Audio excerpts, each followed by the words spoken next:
अयोध्या के राम मंदिर में चढ़ावे की चोरी के मामले में विशेष जांच दल एसआईटी की प्रारंभिक जांच में बड़ा खुलासा हुआ है।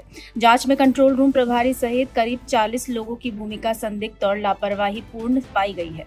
इस सूची में कंट्रोल रूम से जुड़े कर्मचारी, गणना कक्ष के बाहर तैनात निजी सुरक्षाकर्मी, पुलिस और पीएससी के जवान भी शामिल हैं।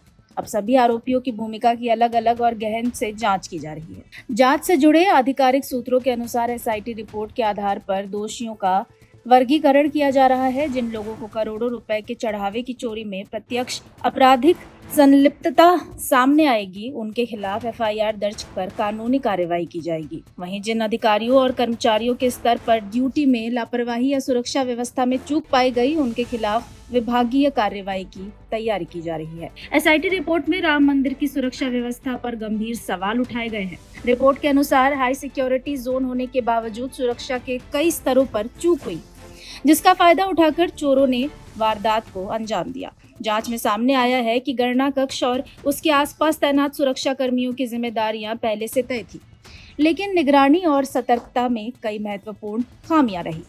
रिपोर्ट में कहा गया है कि सुरक्षा व्यवस्था की इसी विफलता ने चोरी की घटना को संभव बनाया।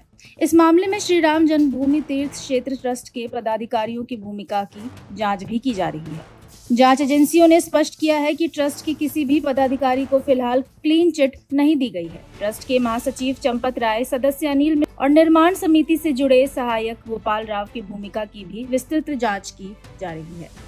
एसआईटी यह पता लगाने का प्रयास कर रही है कि प्रशासनिक निगरानी के स्तर पर कहीं कोई गंभीर लापरवाही तो नहीं हुई। माना जा रहा है कि अंतिम रिपोर्ट में इस संबंध में और भी महत्वपूर्ण तथ्य सामने आ सकते हैं। चढ़ावा चोरी की इस घटना के बाद एसआईटी ने राम मंदिर की सुरक्षा व्यवस्था में व्यापक बदलाव की सिफारिश की है। रिपोर्ट में मौजूदा सुरक्षा अधिकारियों और कर्मचारियों को बदलने, निगरानी तंत्र को और अधिक हाईटेक बनाने तथा पूरे परिसर में नई और सख्त मानक संचालक प्रक्रिया एसओपी लागू करने की सलाह दी गई है।